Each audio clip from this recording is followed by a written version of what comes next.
feelings about that. Huwag nyo rin sa akin itanong, di ba? Huwag nyo itanong sa akin kasi, busy ako eh. Talaga ako, farmer lang ako eh. Alam mo yun, parang minsan, meron din akong iniisip na ayoko pa naman i-record. Parang, kumbaga sa madalit salita, pagka-explain ko sa nanay ko, parang Diyos siya. Eh, ayaw ni Peterson ng ganun eh, di ba? Because that's just code, you know? And if you code yourself, if you code your way into a certain space, time. Kaya nga, in real time, pwede kong record na ganito eh, na medyo nagrarant ako about dreaming about priests and like not wanting to believe them. Greetings, friends. My name is Rez. Dozo. 相见作切现在回来了 someday dream is back now yung ibig sabihin nun. Lagi ko yung sasabi dati nung hindi ko naman tinry mag-aral ng Chinese pero well I actually did had a course once pero ang napulot ko lang dun yung calligraphy ng characters but yeah ginagaya ko lang yung pronunciation because those are Chinese characters. 相见作切 maybe next week I'm thinking I'll discuss maybe how it got there. But it's not so serious anyway. Wanted to be just no agenda kind of recording here because na-miss ko yung parang really scraping up what I can say and what I can't not say. Since medyo shadow banned na naman ako by a lot of my listeners and previous fans because I think they are having trouble with my accent or something. Hindi naman sa pinapahirapan ko yung listeners, reason na. But when I'm recording, I'm also trying to fill out the spaces. Kaya pag nagsasalita ako ng mas natural, actually, hindi ko naman kailangan umarte-arte ng mga kamay-kamay. Hindi ko lang talaga mapigilan minsan na to articulate. And then, I'm also, of course, syempre insecure ako sa mga Kasi, frills lang naman yun, fluff of speech. But generally, if I am enjoying what I'm talking about, kung talagang nagugustuhan ko yung pinagsasabi ko, pwede ko naman tuloy-tuloy na magtagalog, pwede naman tuloy-tuloy na hindi gumamit ng masyadong mga maraming English na words, English na salita. Bukod dun, kaya lang hindi naman din naiintindihan na rin yun ng kahit yung mga mas bata pa talagang bata. Ang naiintindihan ng mga bata yung language na makulit sa TikTok nang gagaling. Depende siguro how you raise your child. But I mean, I don't have one yet, so like my future child will probably talk like me. Or kung sino man yung environment na most exposed siya to, but definitely not screens because I don't see screens as like a healthy way of living for future people unless they could really manage to sort of get by into the process of like the upgrade system na parang ito muna, keyboard ka muna, matuto ka muna mag-type ng maraming fingers bago ka gumamit ng maraming monitor. Diba? Bago ka gumamit ng mas maraming computer or mas maraming Yeah, so back to the no agenda kind of thing. I wanted to share a dream before now pala. Because a dream and some clarifying real life experiences. And I want to start there because I'm just in that train, I guess. And I find it cool to be recording about that because I also listen to myself. And I want my listeners to know about this, especially mga nasa ibang bansa or nasa ibang bansa definitely or my friends from other Asian countries para meron kayong vibe ng kung ano talaga yung nangyari sa Metro Manila for the past 4 or 5 years. According to, if I'm your friend, right? So recently I've been getting, ito na lang yung intro ko. Real intro. I've been getting dreams that, of this nature. There's a guy in black, medyo bata, medyo comedian yung dating, medyo chubby kinda, alam niyo yung mga typical artista type, mga new school artista type or comedian type, mga ganun. And then they come to me, this person comes to me with my I wouldn't say my gang, maybe 2 friends of mine. to have a deal, right? Tapos nung nakapag-deal na sa akin yung tao na to, bigla siyang nag-change into robe, mahabang robe, tapos may ganun, may costume, tapos may kulay, may gold. Alam niyo na yung sasabi ko, nagiging ganun siya bigla. And that's not to say na I don't. Well, that's not to say that I don't care about those guys, but I was raised by Jesuits. I you know, mga nagturo sa akin magbasa talaga, pati maging or pagganahan yung makinarya ng brain ko. So, when they appear in my dreams, it's weird because I've never dreamt of other types of spiritual people. I'm not denying that they're spiritual, right? But yeah, I don't enjoy dreaming about priests in my dreams. And I had one, tapos parang binigyan niya ako ng branch na nasa chest. Na parang pagbukas niya ng chest, may branch. So parang, so this is what I came here for, and then kinuha ko yung branch. Tapos umalis ako, tapos parang, I forget why that's happening or pero that's because it's on the other hill, right? So another dream naman, more recently, is I'm in a classroom naman. Tapos parang kumbaga medyo Ragnarok MMO yung reference ko dito na parang iniisip ko nun, okay, there's a priest in our classroom. So I'm like, I'm not joining that. I mean, I'm not. Tapos bine-bless niya yung mga kaklase ko kunwari. Ganun. Parang ganun yung feeling. So co-ed, so parang medyo updated na kasi dati hindi naman using co-ed sa amin. So bine-bless niya. Tapos pagtingin ko dun sa pare, mukha siyang anime na, alam niyo yun, yung mga mukhang priest class sa anime. Mukha siyang, marami naman na ganun sa, actually yun ang nagturo din sa mga Hapon yung order na yun. So nakakatawa pag ganun yung dreams ko. And then specifically in that dream, umiiwas ako kasi nga ayoko na hindi naman sa ayoko na parang I don't find it funny. I don't find it rooted. Now, rooting it to reality, the last time I heard the priest was like, I was, super far from like an open church. And then naka-mic yung pare, sabi niya, ang inabot ko lang siya, naglalakad ako nun kasi medyo siguro lonely ako nun, kailangan ko ng maglakad. And then syempre, inevitably na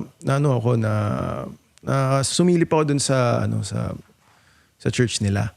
Tapos sabi nung priest, malayo, syempre magaling naman yung pandinig ko Sabi niya, yung naubutan kong topic, saktong-sakto kasi ako yung gumawa ng Someday Dream, diba? Na project, right? So this is yung Someday Dream na sinasabi ko. So, nasa mode daw na sabi ng priest, yung dreams, yan daw yung, pag nakapanaginip ka daw ng tao sa dreams mo, ibig sabihin, kailangan nila ng tulong mo. And I'm like, triggered by that very moment because I've been dreaming and interpreting dreams for a long time. And I've been talking to my best friends for a long time with dreams. And I've never ever encountered that, anyone saying that na pag nakadream ka ng tao sa dreams mo, kailangan daw nun ng tulong mo. And I'm like, tumakbo na yung isip ko. Actually, umalis na ako dun. Tumakbo na yung isip ko nun na di naman totoo yun I mean, I dream of people. I dream of people. I never once thought that they need my help. I dream of my brothers. I never once thought that I never once thought that I should expect them to help me out. Diba? I've always dreamt of parang mga teaching entities like tall people, tall women in white, mga buildings ganyan. And I've never expected anything na kailangan kong tulungan yung tao sa dream ko. So parang wala. From then on, yun na yung pinaka-updated kong disconnect with someone like that. And I'm like, now that I'm more versed in what to understand, it's not that I'm saying, I'm actually trying to say sorry because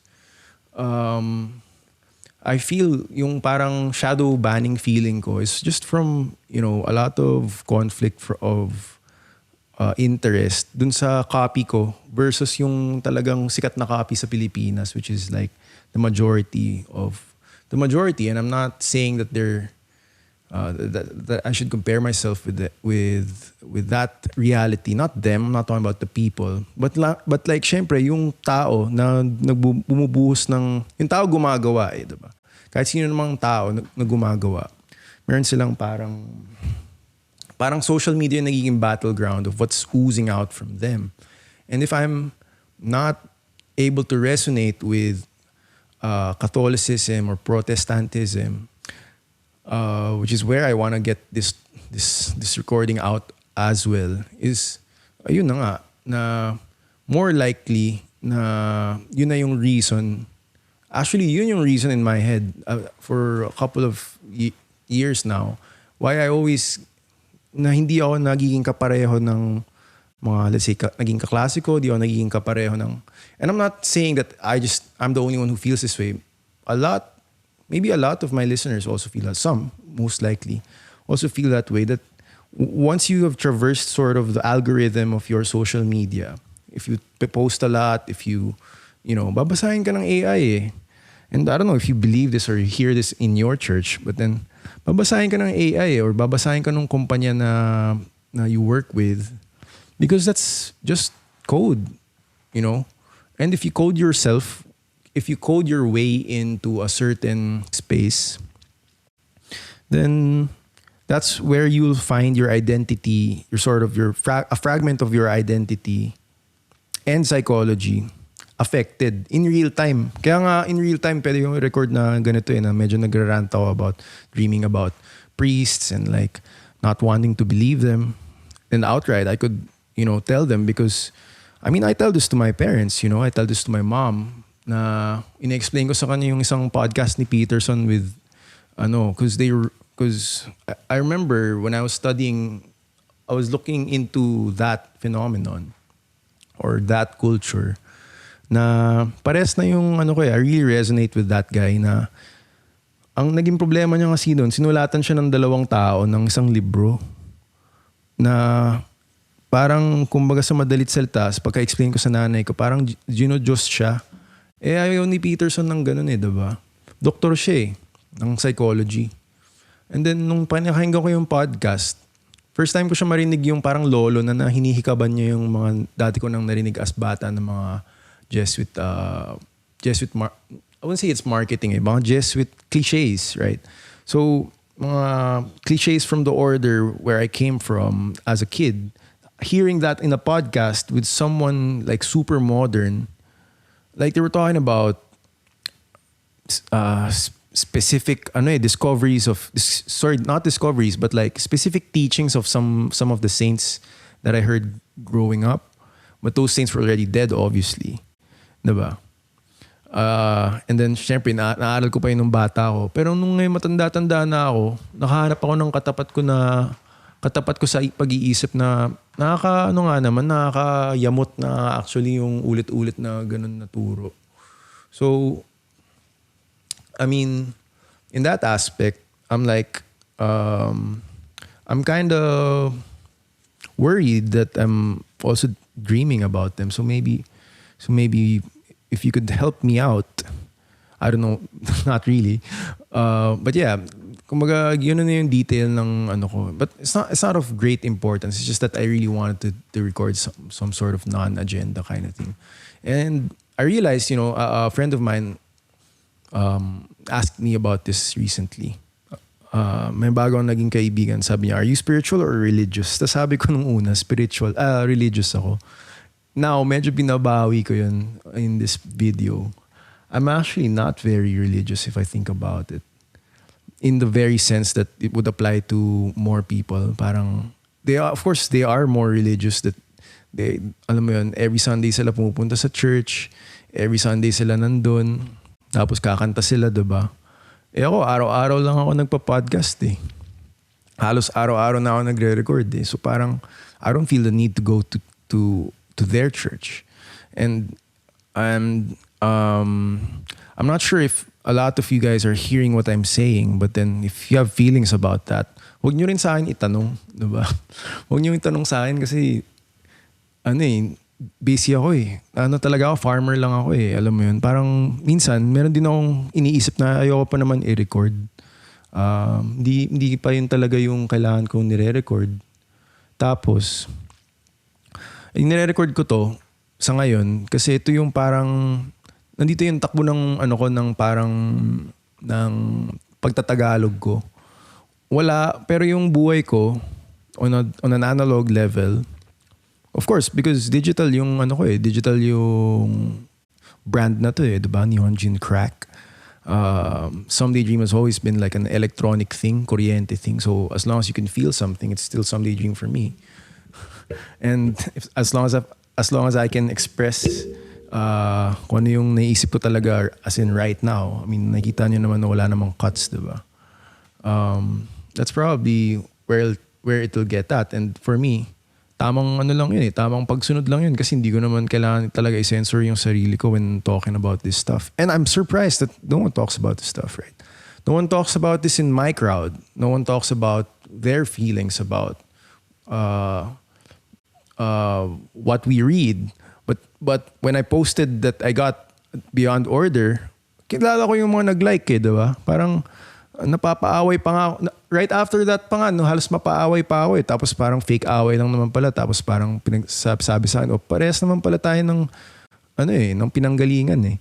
So, and then there's that like common understanding for maybe someone who's outside the country that I kind of want to share with like maybe someone who's listening to me from China or someone who's listening to me from Japan na ganito yung vibe dito.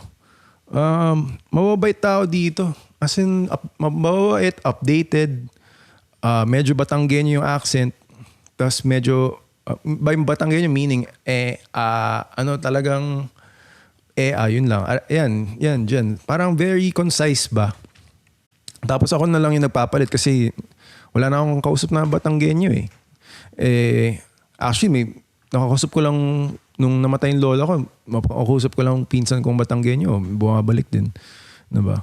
So, I mean, that was last December. So, but now, I mean, it hasn't stopped, it hasn't stopped being like that. So, I mean, I guess it's something good to report to maybe an American that's listening to me because Americans are Westerners, right? Most people are aware. And I'm super baffled that it's not being reported in mainstream media here because mainstream media here most probably is like communist. Or parang wala lang ako, inisip ko wala lang sa kanilang nagli-lead to like really tell what's happening in the West. What's happened in the West because they're being biased to people, to their schools, diba? To their old schools na sasabi nila na sila pa rin yung bahala na sila dyan. Diba? Hanggang wala pa tong sinasabi. Ganun. Ako, gusto ko yun sabihin kasi feel ko yun yung root ng shadow banning ko eh.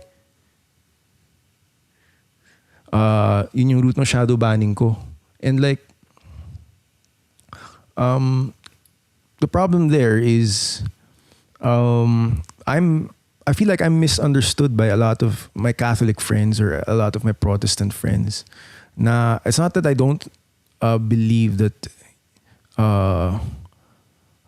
well, the real answer is I just can't resonate with those religions anymore, and not because I'm following certain people. In fact, I follow a lot of spiritual teachers, even monks. I read books from monks, and so it's not even like an exclusivity thing. It's more of like I'm very inclusive with whatever I try to learn. And then on my own, I try to piece together things na would make more sense for my faith. But the thing that I'm trying to record for now is like ang unfair eh. Ang unfair na in a way, my feeling of being parang what do you call that? Not naman persecuted, parang ostracized lang. Na-feel ko na yun dating-dati pa. So bumabalik lang pala, life is a cycle. It's because I talk about it. It's because if I talk about it, one of you guys would be like, damn, son. Alam mo yun? Nakuha ko na yung reaction na yun dati pa. Bata pa ako, ganito na ako eh. Diba? Bata pa ako, ganito na yung ginagawa kong tone when talking about religion. I mean, it's not a surprise because I'm sure meron naman ako yung mga kuya eh. Diba? May mga kuya, may mga tatay naman kayo. Marami naman din bading na magaling mag-usap about that. It's just that they're not recording it. Diba? They're not typing about it. Kailangan pa makipag-close ka pa sa kanila, mag-trade pa kayo ng pictures, kailangan pa mag-fashion pa kayo bago nila ma-record. I'm moving at, I'm feeling ko ba na I'm moving at light speed, at non-censorship speed, anti-cancel culture speed over here in my own space of my podcast. Na I'm glad that I'm able to talk about that because, I write about it a lot. Diba? And if you're not writing about it a lot, then maybe you don't know what it means to be a writer yet, or to have the job of a writer, which is king's worth daw. Sabi lang sa akin sa kwentong mason lang, kumbaga. Parang ganun. And wala lang, parang I guess having that feeling out or having that recording out, both having dreams about these kinds of things and really applying it in my life and being able to put it on record in the hopes of being able to share that to someone outside the country or outside my local sphere. Parang it's not that I'm inviting reaction, to be honest. Just by saying that, ito yung lagi kong sinasabi even in farming or even in Zen, na just by being honest, saying the what do you call that? Not saying by being honest and knowing what to do next, even if you don't want to do it, even if nasa point ka na talagang tinatamad ka lang i-express, yun actually yung reminder for you to do it, and then magkaroon ng revelation. So, I guess as an ending, I'll repeat that. Revelation, babaliktad naman. Revelation comes from doing that which is, you might think you don't want to do, but is actually common sense to be performing. So, Tagalogin nyo na lang yun kasi magaling naman kayo mag-based Tagalog. Siguro, let me have at it. Pag ginawa mo yung kailangan mo talagang gawin, lalabas na lang talaga yung